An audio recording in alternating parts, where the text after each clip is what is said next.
오늘 본문은 바울이 지금의 터키 중남부에 있는 비시디아 안디옥에 이르러 거기 안식일에 회당에 들어가서 이스라엘 사람들과 하나님을 경외하는 사람들을 대상으로 해서 한 설교입니다.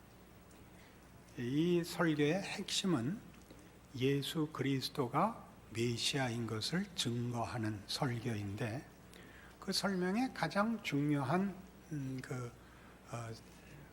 이해를 위해서 다윗을 언급하며 다윗에게 허락한 약속과 그 약속을 구체화하는 예수 그리스도를 연결하고 또 대조하는 것을 설교의 내용으로 삼고 있습니다.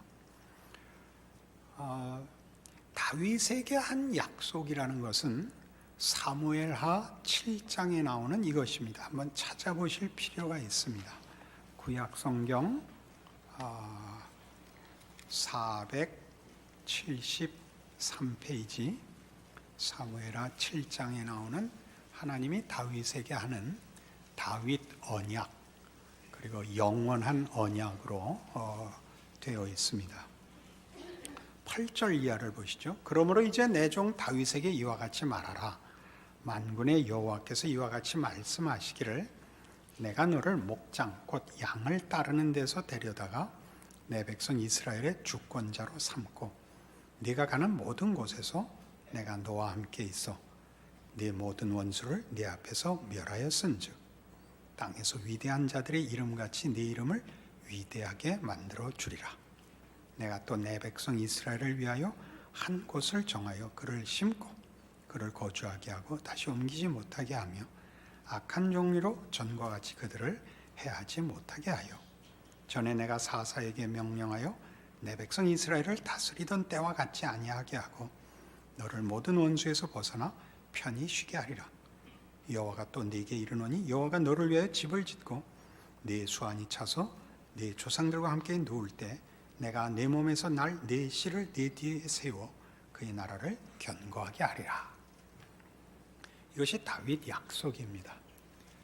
다윗에게 승리와 영광을 약속하고 그 자식으로 대를 잇게 해서 다윗 왕권이 영원하게 하겠다는 약속입니다.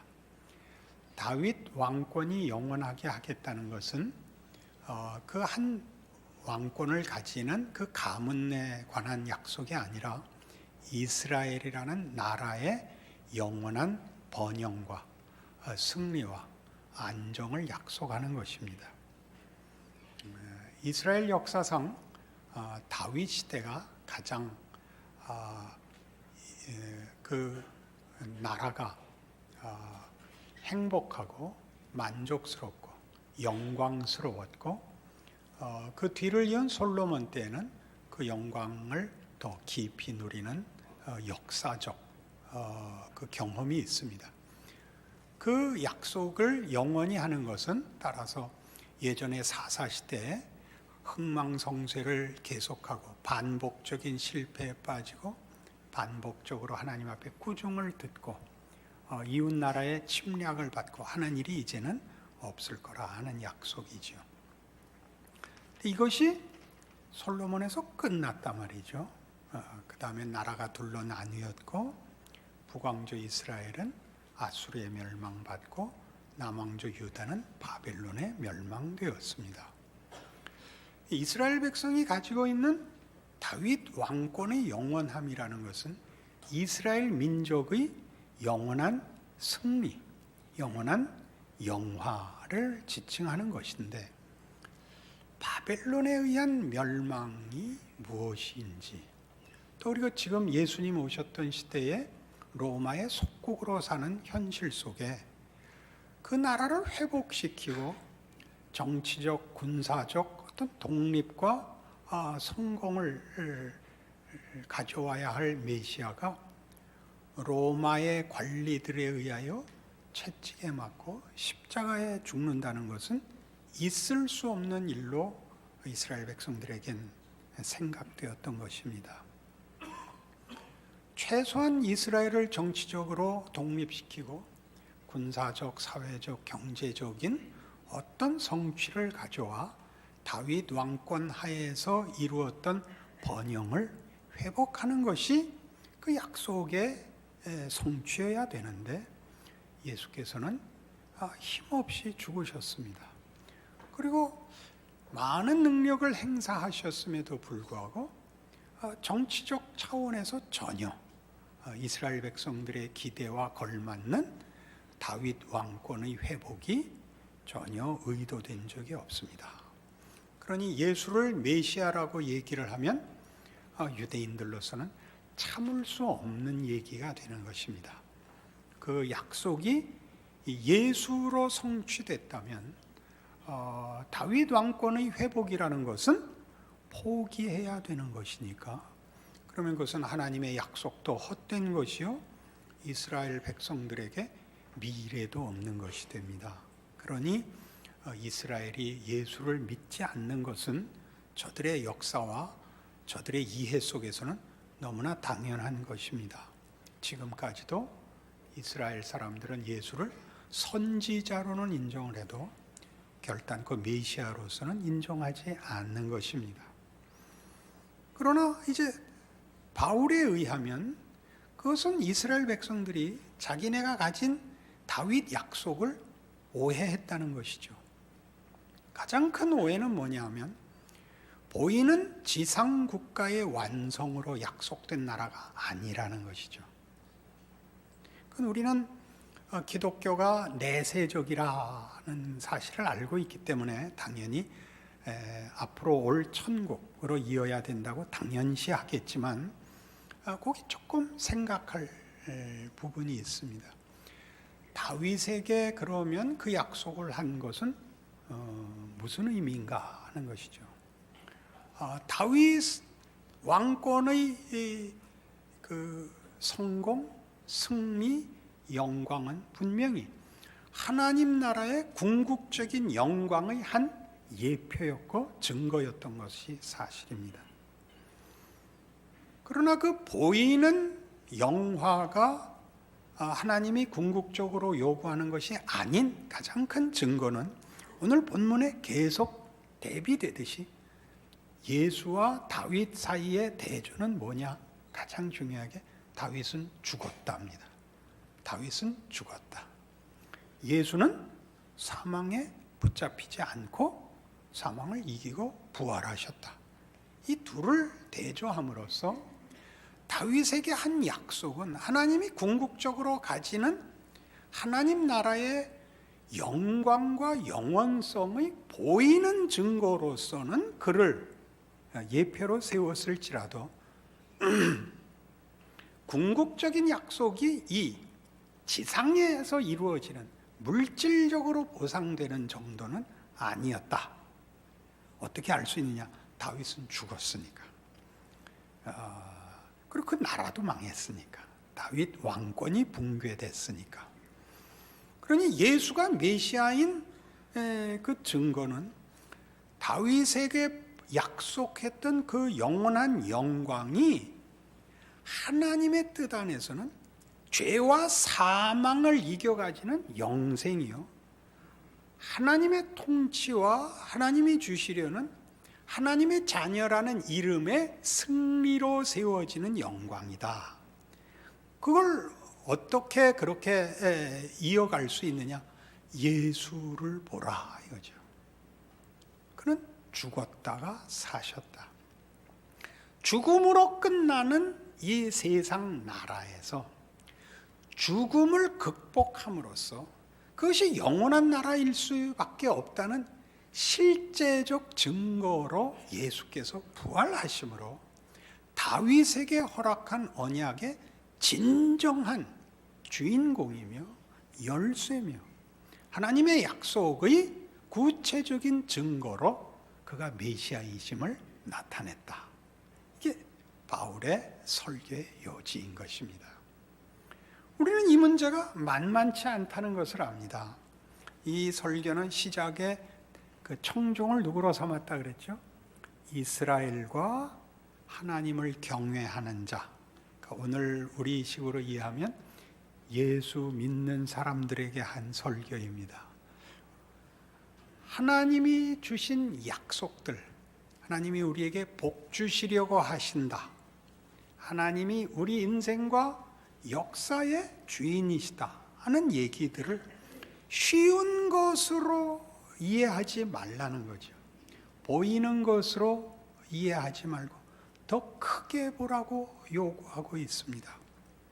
그래서 이 설교는 본문으로 돌아오셔서 이 사도행전 13장은 그 설교 말미에 이런 중요한 경고를 합니다. 40절 보시면 그런즉 너희는 선지자들을 통하여 말씀하신 것이 너희에게 미칠까 삼가라. 일러스되 보라 멸시하는 사람들아 너희는 놀라고 멸망하라. 내가 너희 때를 당하여 한 일을 행할 것이니 사람이 너희에게 일러줄지라도 도무지 믿지 못할 일이라 하였느니라. 하박국서를 인용하고 있습니다. 경고가 뭐죠? 너희 믿지 못하는 자들, 깨닫지 못하는 자들아 놀라고 망해라. 굉장한 저주죠. 이게 바울이 한 얘기가 아니라 이미 선지자들을 통하여 증거한 것이랍니다. 하나님의 일하심에 대하여 올바른 믿음과 이해를 가져라. 그거 이해 못하면 너희 놀라고 망할 수밖에 없다. 하박국서입니다. 1302페이지입니다. 그 경고가 어디에서 인용됐고 어떤 역사적 상황에서 나왔는지 보십시다.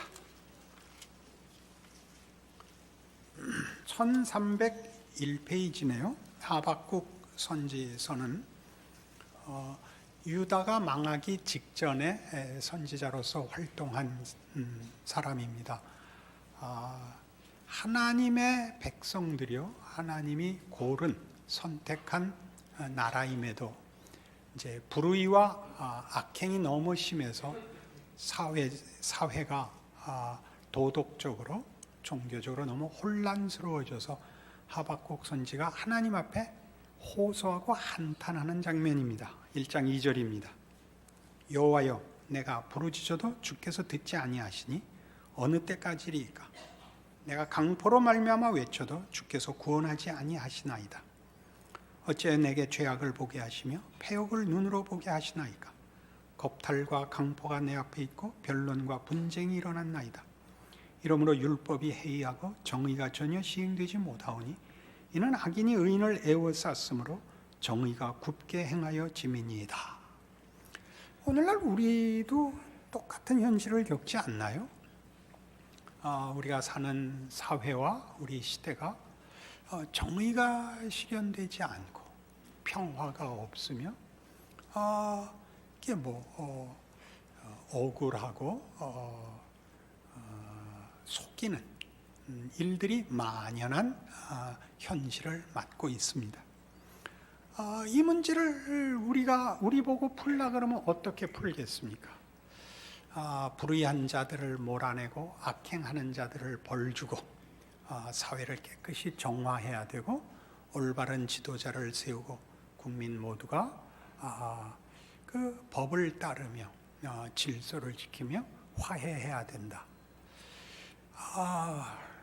옳은 말이죠. 그 얘기한 겁니다.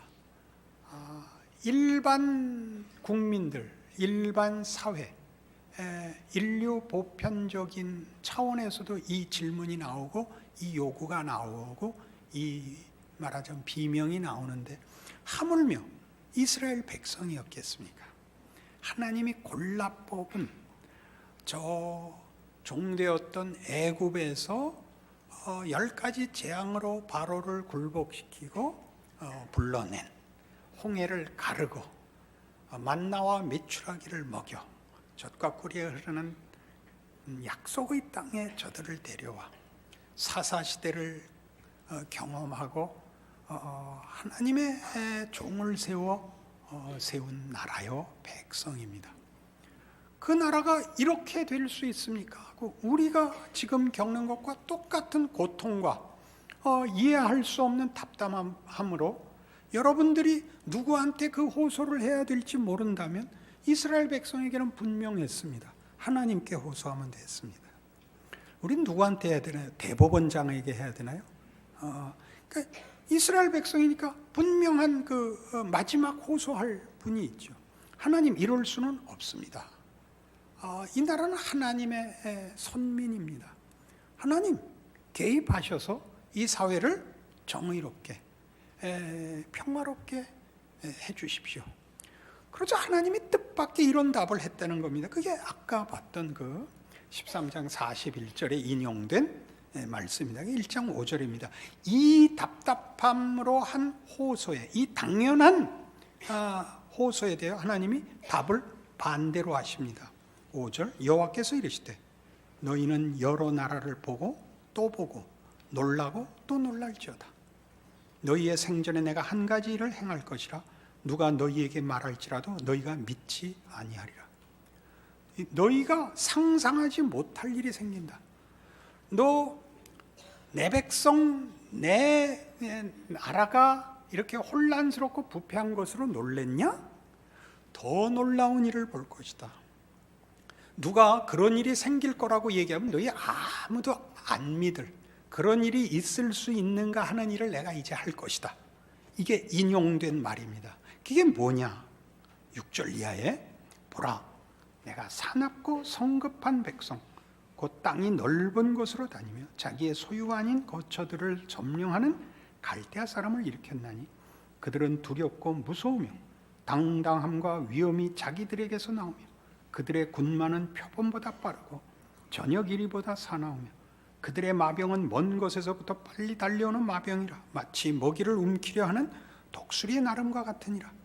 그들은 다 강포를 행하러 오는데 앞을 향하여 나아가며 사람을 사로잡아 모으기를 모래같이 많이 할 것이요 왕들을 멸시하며 방백을 조소하며 모든 견고한 성들을 비웃고 흉벽을 쌓아 그것을 점령할 것이라.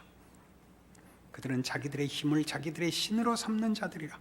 이에 바람같이 급히 몰아 지나치게 행하여 범죄하리라. 너희 국내가 혼란스럽고 법들을 지키지 않고 악이 만연하고 죽겠냐? 야, 그거보다 더 놀라운 일 있다. 이제 밖에서 흉포한 침략자들이 올 것이다. 그들은 모든 나라를 사로잡고 굴복시키고 흉폭하게 다스릴 것이다. 나만 아는 것이 없다. 이 혹부치러 갔다, 혹부치러 가는 게 아니죠. 혹대로 갔다 혹부치고 오게 된 셈이죠. 제 나이 되시면 이 말이 이렇게 나옵니다. 그러니까 이제 선지자가 처음에 했던 거 이제 그거 요구할 틈이 없는 게 답을, 더 무서운 답을 들었으니까 이제 거꾸로 타협을 하는 것이 12절 이하입니다. 그게 뭐냐면 하나님 그럴 수는 없습니다. 하나님은 의로운 하나님이십니다. 하나님이 어찌 그런 악한 자들을 세우셔서 그 만행을 저지르라고 할 수 있습니까? 하나님 결코 그럴 수 없습니다. 그리고 이제 답을 기다립니다. 2장 1절입니다. 내가 내 파수하는 곳에 서며 성루에 서리라. 그가 내게 무엇이라 말씀하실는지 기다리고 바라보며 나의 질문에 대하여 어떻게 대답하실는지 보리라 하였더니 여호와께서 내게 대답하여 이르시되 너는 이 묵시를 기록하여 판에 명백히 새기되 달려가면서도 읽을 수 있게 하라. 이 묵시는 정한 때가 있나니 그 종말이 속히 이르겠고 결코 거짓되지 아니하리라. 비록 더딜지라도 기다리라. 지체되지 않고 반드시 응하리라. 보라, 그의 마음은, 여기서 그는 이 갈대아 사람들입니다. 악행을 저지르는 사람들입니다. 그의 마음은 교만하며 그 속에서 정직하지 못하나 의인은 그의 믿음으로 말미암아 살리라. 우리는 다 후자에 속하죠. 근은에 속하진 않겠죠. 여기 나와 주일날 예배 보러 오셨으니까. 그러니까 우리는 다 의인은 믿음으로 살 겁니다. 근데 누가 득세합니까? 악인이 득세합니다. 그니 처음에 하박국 선지가 요구했던 건 뭐죠?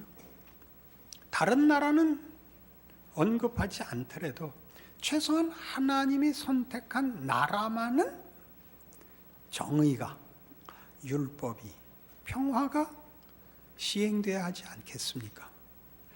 하나님이 뭐라고 답했다고요? 그렇지 않다. 더 놀라운 일도 볼 것이다. 여기서 이제 하박국이 깊어지는 거죠.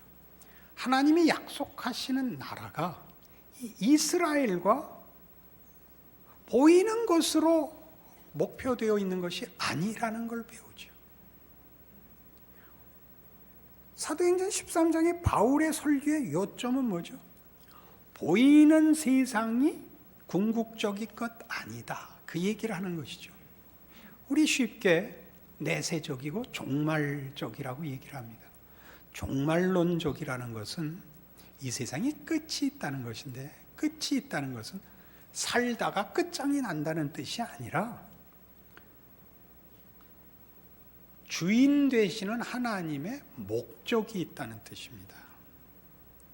그래서 그가 그 목적을 이루실 것이다가 종말론적이라는 것입니다. 지금은 그 과정이라는 것이죠. 우리는 그 종말론적이지 않고 과정으로 되어 있는 지금이 답이었으면 좋겠죠.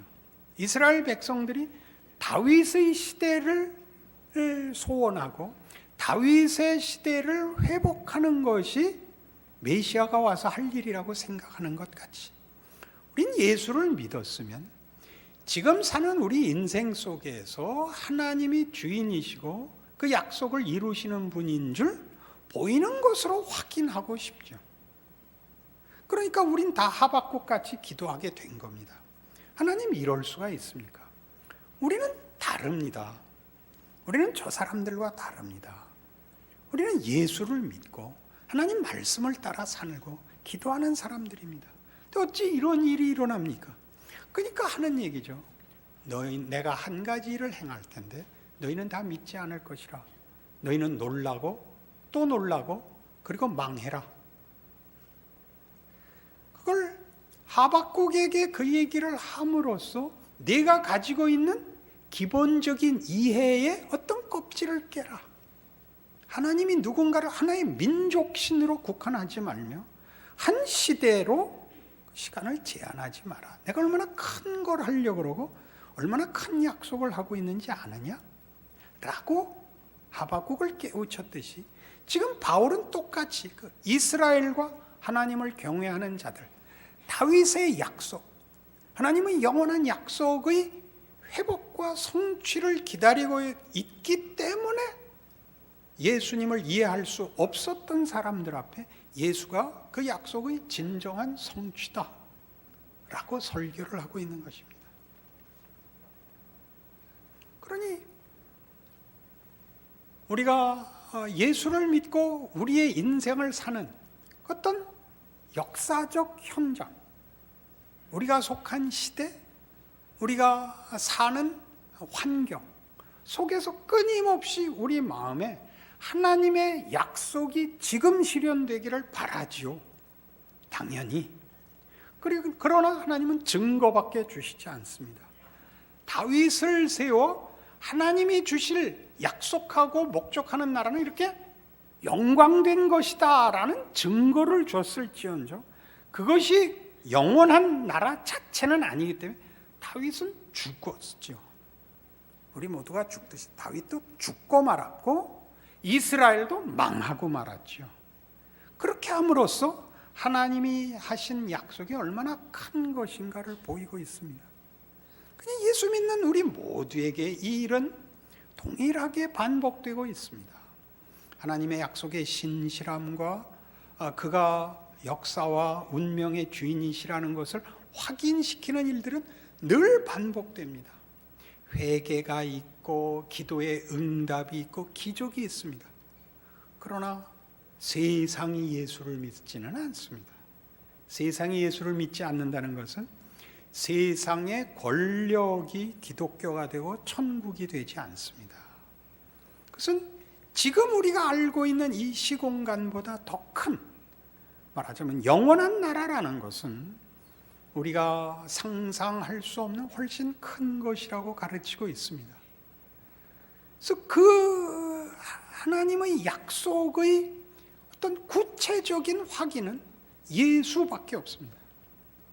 예수는 다윗과 대비될 뿐 아니라, 그래서 우리의 틀을 깰 뿐만 아니라 그 실체가 얼마나 굉장한 것인가의 역사적이고 실제적인 증거입니다. 뭐죠? 부활입니다. 부활이란 사망을 이기는 것이죠. 사망은 죄값입니다. 죄를 극복한 나라, 진정한 정의와 평화가 있는 나라, 사랑이 실현되는 나라, 예수로 증거가 되는 거죠. 다윗의 정치적 승리가 아니라 죄에 대한 승리로서 예수는 메시아다라고 제시되는 거죠. 주변의 모든 나라를 정복하여 으뜸 가는 나라가 됨으로써 하나님의 나라를 증거한, 보이는 증거는 예표에 불과하다는 이유가 여기에 있죠.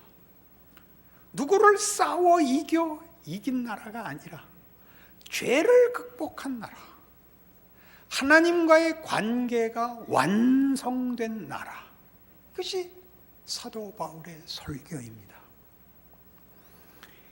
이사야 55장에 가면 그래서 이 문제를 다윗의 한 약속이라는 것이 얼마나 우리의 생각보다 큰 예수 안에서만 이해될 것인가가 이사야서에서도 이렇게 인용되어 있습니다. 1035페이지 이사야 55장입니다. 오호라 너희 모든 목마른 자들아 물러나오라. 돈 없는 자도 오라. 너희는 와서 사 먹되 돈 없이 값없이 와서 포도주와 젖을 사라. 너희가 어째 양식이 아닌 것을 위하여 은을 달아주며 배부르게 하지 못할 것을 위하여 수고하느냐. 내게 듣고 들을지어다. 그리하면 너희가 좋은 것을 먹을 것이며 너희 자신들이 기름진 것으로 즐거움을 얻으리라. 너희는 귀를 기울이고 내게로 나와 들으라. 그리하면 너희의 영혼이 살리라. 내가 너희를 위하여 영원한 언약을 맺으리니 곧 다윗에게 허락한 확실한 은혜니라. 보라, 내가 그를 만민에게 증인으로 세웠고 만민의 인도자와 명령자로 삼았나니 보라, 네가 알지 못하는 나라를 네가 부를 것이며 너를 알지 못하는 나라가 네게로 달려올 것은 여호와 네 하나님 곧 이스라엘의 거룩하신 이로 말미암음이니라. 이는 그가 너를 영화롭게 하였느니라. 다윗에게 한 약속은 민족적 약속이 아니랍니다. 여러 나라를 부르는, 열방을 부르는 약속이랍니다. 범위가 다르죠. 시간으로도 다릅니다. 영원한 약속입니다. 지금에 관한 약속보다 말할 수 없이 큰 것입니다. 그래 놓고 이제 다시 초청을 하죠. 6절, 너희는 여호와를 만날 만한 때 찾으라. 가까이 계실 때 그를 부르라. 악인은 그의 길을, 불의한 자는 그의 생각을 버리고 여호와께로 돌아오라. 그리하면 그가 긍휼히 여기시리라. 우리 하나님께로 돌아오라. 그가 너그럽게 용서하리라. 6절 7절을 보면 회개가 잘못을 회개하는 것으로 이해됩니다만 그보다 좀 크다는 것이 그 답이 8절에 이렇게 나옵니다. 이는 내 생각이 너희의 생각과 다르며 내 길은 너희의 길과 다름이니라. 여호와의 말씀이니라. 이는 하늘이 땅보다 높음같이 내 길은 너희의 길보다 높으며 내 생각은 너희의 생각보다 높음이니라. 이는 비와 눈이 하늘로부터 내려서 그리로 되돌아가지 아니하고 땅을 적셔서 소출이 나게 하며 싹이 나게 하여 파종하는 자에게는 종자를 주며 먹는 자에게는 양식을 줌과 같이 내 입에서 나가는 말도 이와 같이 헛되이 내게로 되돌아오지 아니하고 나의 기뻐하는 뜻을 이루며 내가 보낸 일에 형통함이니라. 잘잘못의 문제보다 더 크게 하나님이 지금 하시는 것은 우리는 하나님의 약속이 지금 성취되어야 한다고 보죠. 공간적으로 보이는 이 현실에서 지금 있잖아요. 그러나 보이는 것보다 더 큰 영역에서, 그리고 장차입니다. 그것이 장차인 이유는 지금이 과정이라는 거죠. 비가 내려서 다시 올라오지 않고 땅을 적시고 흘러내려 종자들을 키우고 결실케 하는 것 같이라고 합니다. 그러니 우리가 신앙을 가진다는 것은 우리에게 일어나는 모든 현실이 다만 옳고 그르고 응답받고 못 받고의 싸움보다 더 크게 하나님이 다윗에게 한 영원한 약속, 그리고 그 약속을 이루기 위하여 그 아들을 보내신 것처럼 하나님 쪽에서 가지는 성의와 신실하심과 능력과 자비와 긍휼에 의한 것이라면 이제 우리에게 크게 더 우리에게 일어난 일이 잘했다 못했다보다 더 크게 우리의 부족함이나 못난 것이나 실패 속에서까지 예수로 말미암아 보인 약속의 나라가 우리 죄를 위하여 십자가를 지심으로 허락되는 것처럼 우리의 잘잘못이나 부족함이나 성공과 실패라는 조건을 넘는 우리의 한숨, 후회, 절망, 어리석음까지도 예수를 믿는다는 이름, 예수로 죽음을 극복하여 부활의 나라를 이루었다는 말 속에 가지는 하나님의 능력으로 우리가 당하는 모든 일에 하나님께서 승리케 하시는 일로 우리를 붙들어 예수라는 이름으로 허락한 나라에 우리를 인도하고 있다라는 믿음으로 오게 되는 것입니다. 그거보다는 지금 일어나는 게 좋죠. 그때 가서 많이 받는 것보다 지금 조금 싸게 지금 받으면 더 좋겠죠. 그렇지 않다고 하는 것입니다. 여기가 어렵습니다. 막 죽겠죠. 누구나 그렇습니다. 진지하게 현실을 사는 모든 이들에게 현실은 어렵습니다. 마음같이 되지 않고 법대로 되지 않고 상식대로 되지 않습니다. 사회가 그렇고 이웃이 그럴 뿐만 아니라 스스로가 그렇습니다. 거기에 대하여 기독교가 말하는 예수를 믿음으로 하나님의 자녀가 되며 다윗의 영원한 약속의 후손이라는 것은 놀라운 것입니다. 뭐라고 경고했다고요? 너희는 놀라고 또 놀라라. 그리고 망해라. 누구 보고 그런 거예요? 하나님이 일하시는 방법을 알지 못하면 너희는 밤낮 놀라고 망할 수밖에 없다. 그런 경고입니다. 그렇지 않나요? 제가 살아본 인생은 성공한 사람도 기절하는 인생이었습니다. 잠시 성공인 줄 알았죠. 네. 하나님을 믿지 않는 사람들에게 인생은 허망한 것이었습니다. 예수 믿는 보람은 다 지나오고 보니까 알겠습니다. 우리의 못난 것과 하자에도 불구하고 괜찮다는 사실입니다. 젊은 여러분들에게는 약간 막막하게 들리셨을까요? 그래도 제가 태어날 때부터 이 나이가 아니라 저 어려서부터 여기까지 이렇게 도망갈 수 없이 살아온 인생을 겪고 이 확인한 기독교 신앙의 증거입니다. 그러니 한번 생각해 보십시오. 누구를 믿고 살 것인가? 세상을 믿고 살 것인가? 예수를 믿고 살 것인가? 한번 생각해 보시는 오늘의 말씀이고, 여러분의 인생을 어떻게 누구를 근거로 이해하는 게 말이 되는가? 한번 기도해 보시는 오늘의 말씀이기를 바랍니다. 기도하십시다. 하나님 아버지, 예수를 믿는 건 만만치 않은 일입니다. 이해되지 않습니다. 그리고 불만입니다. 너무 많이 기다려야 되고 그 과정이 어렵기 때문입니다. 그러나 그것은 복된 것입니다. 우리를 자격으로 논하지 않으며 우리의 실패와 부족함에도 불구하고 하나님이 이루시는 복된 결과가 예수 안에 있다는 사실이기 때문입니다. 하나님, 우리 인생을 거의 살아온 사람들에게는 너무나 복된 하나님의 약속이요, 허락하신 구원입니다. 하나님, 이 은혜를 우리 자손들에게도 주시옵소서. 현실이 어렵고 막막하고 세상이 무섭고 어디다가 하소연해야 될지 모르는 우리 자식들에게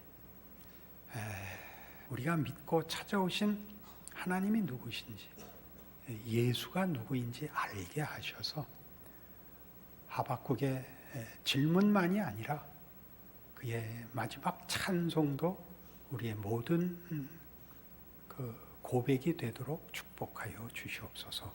예수님 이름으로 기도합니다. 아멘.